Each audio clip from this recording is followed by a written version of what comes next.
అంటే నా self respect వదలకూడదు. నేను అనుకున్న దానికి నేను స్టిక్ ఆన్ అయ్యి ఉంటాను అన్న మైండ్ సెట్‌కి ఆయనకి నిజంగా అది దండం పెట్టాలనమాట. సో, అసలు స్టోరీ ఏంటి నీకు? నీకు ఇంకా బాగా తెలుసు దీని గురించి. అంటే నేను కొంచెం బేసిక్‌గా ఔట్ ఆఫ్ ది ఫిల్ము. ఈ హ్మ్. సనాతన ధర్మం అంతా కొంచెం ఫాలో అవుతాను. హ్మ్. తెలుసుకోవాలి అసలు యాక్చువల్‌గా. యాహ్! మనకున్న బిజీ స్కెడ్యూల్‌లో మనకు కుదిరినంత వరకు హ్మ్. సోషల్ మీడియా వల్ల కావచ్చు, లేకపోతే బుక్స్ చూడడం, రిఫరెన్స్ చూసుకోవడం కావచ్చు. హ్మ్. ఒక సనాతన ధర్మాన్ని ఫాలో అవుతూ ఉంటాను బేసిక్‌గా నేను. హుహు. దాంట్లో నేను చూసిన కాడికి హ్మ్. 'ఛత్రపతి శివాజీ మహారాజ్' ఎంత గొప్పోడో, హ్మ్. ఆళ్ళ కొడుకు అంత గొప్పోడు. హ్మ్. హ్మ్. కానీ హ్మ్. ఇదంతా కూడా హ్మ్. ఒక 3, 4 ఇయర్స్ నుంచి మహా అంటే ఒక 5 సంవత్సరాల నుంచి తెలుస్తుంది ఇదంతా కూడా. హ్మ్. అంతకుముందు నీకు తెలుసా అసలు ఎవరు సంభాజీ మహారాజ్ అంటే తెలుసా? అదే కదా అంటున్నాను. నేను ఎంత ఎంత ఎంత మంచి స్టోరీ, ఇంత ఇన్స్పిరేషన్ ఇచ్చే స్టోరీ ఇది. ఇన్‌స్పైర్ అవుతాం మనం ఈ స్టోరీ గురించి తెలుసుకుంటే. ఇంత మంచి స్టోరీ ఎందుకు బయటకి రాలేదు? అంటే what is the reason I don't Maratha know. Empire అంటే ఎక్కడ ఉంది? ఎక్కడో ప్రపంచంలో ఇంకెక్కడో మూలన అక్కడ లేదు కాదు కదా! కదా! పక్కనే. ఆ! ఈ తెలంగాణ, ఆ! ఆంధ్రప్రదేశ్, తెలంగాణ పక్కన పక్కన మహారాష్ట్ర. మహారాష్ట్ర. అవును. అలాంటిది ఆయన గురించి ఇప్పుడే తెలీదంటే అద్ ఇది మనం సిగ్గుపడాలా? లేకపోతే నాయకులు సిగ్గుపడాలా?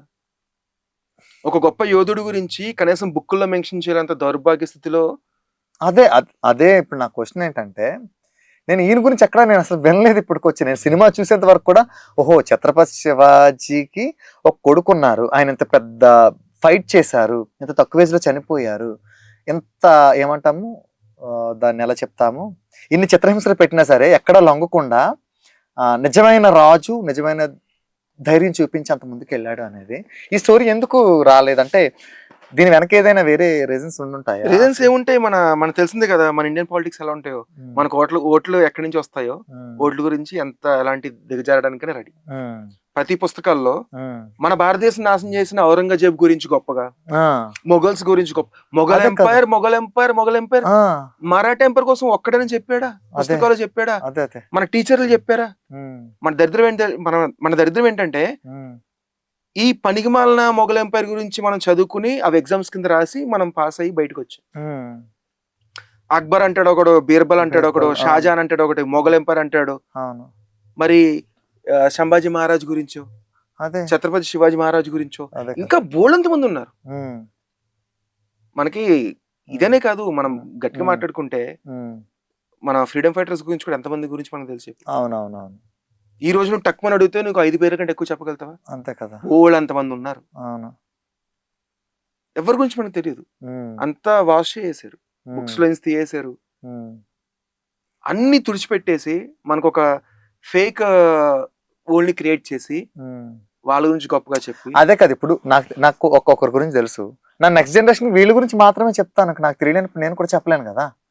అదే చేసిన పని. మనకు కూడా తెలియలేదు అసలు ఎక్కడ. ఎప్పుడైతే మన స్వతంత్రం వచ్చిందో, హ్మ్. ఎప్పుడైతే గవర్నమెంట్ ఫార్మ్ అయిందో, హ్మ్. ఎప్పుడైతే మన పాఠ్య పుస్తకాలు స్టార్ట్ హ్మ్. అయినాయో, అవునవును. అప్పుడు దాంట్లో హ్మ్. హ్మ్. హిస్టరీలో హ్మ్. ఇలాంటి గొప్ప యోధుడు ఉన్నాడు. హ్మ్. అతను మన మరాఠీ ఎంపైర్, హ్మ్. మన మన దేశం కోసం పోరాడాడు. హ్మ్. హిందువుల కోసం పోరాడాడు. హ్మ్. రాస్తే మనకి హ్మ్. ఇన్‌స్పైరింగ్ ఉంటది. హ్మ్. రాయకపోతే అతన్ని పక్కబెట్టేసి హ్మ్. మొఘలీయులొచ్చారు. హ్మ్. మొఘలీయులు పరిపాలన బా చేశారు. నిజామ్స్ బా చేశారు. అదే ఇప్పుడు ఎలా అంటే సింపుల్ ఎగ్జాంపుల్ నేను చెప్తాను చూడు. మొఘలులు ఒక రాజ్యం మీద దండెత్తారు. ఆళ్ళని చంపేశారు. చంపేశారు. అంతే. అటువైపు ఎవడు చంపబడ్డాడు ఆడు ఎలాంటోడన్నది ఎవరికీ తెలీదు. తెలీదు. అలాంటి మొఘలీయుల్ని పరిగెట్టించి కొట్టింది మరి ఛత్రపతి అదే కదా! శివాజీ, హ్మ్. ఛత్రపతి సంభాజీ అని హ్మ్. ఎవరన్నా చెప్పారా?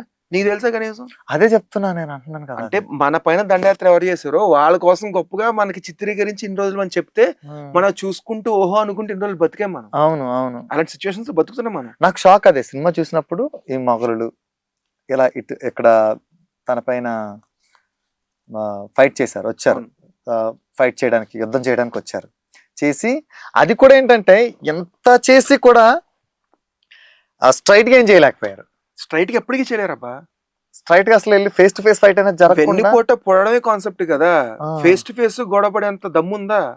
ఇప్పుడు ఈయన సంభాజీ మహారాజుని గూడా హ్మ్. ఆయన వెనక నుంచి వెన్నుపోటు పొడుచుండకపోయుంటే ఆ హ్మ్. రోజైన గెలిచేవాడు. హ్మ్. ఔరంగజేబు పని అయిపోయేది. హ్మ్. వెన్నుపోటు పొడిచారు. ఓకే. అంటే ఇవన్నీ జరిగేది అదే గదా! ఓకే. అంటే ఇప్పుడు ఈ స్టోరీ తెలిసింది. నాకైతే స్టోరీ చూస్తున్నంత సేపు కూడా అరేయ్! అంటే నిజంగా ఆహ్, లైఫ్ అనేది షార్ట్ అయినా కానీ మనల్ని చూసి ఇంకొకరు ఇన్‌స్పైర్ అయ్యేలాగా ఉంటే అది వేరే. అంటే మనం చచ్చాక చూస్తామో చూడమో తర్వాత విషయం.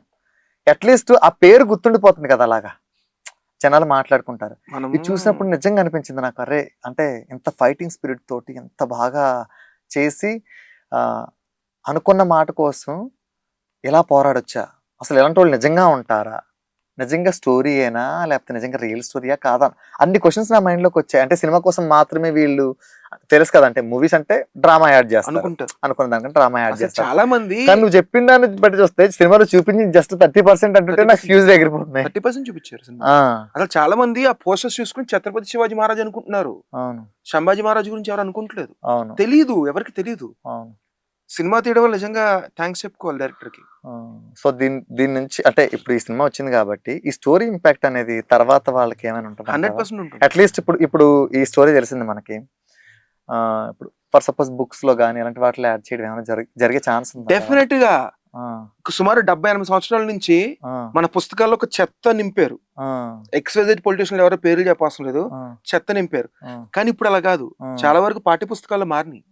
ఇప్పుడు తెలంగాణ తీసుకుందాం, నా చిన్నప్పుడు నిజామ్స్ కోసం ఎంత గొప్ప చెప్పారంటే, నిజామ్స్ కోహినూరు డైమండ్ ఉండేది, కాళ్ళకు పెట్టుకుని తిరిగేవాడు, నిజాం గొప్పోడు, రోల్స్ కార్లతో చెత్తటిచ్చాడు.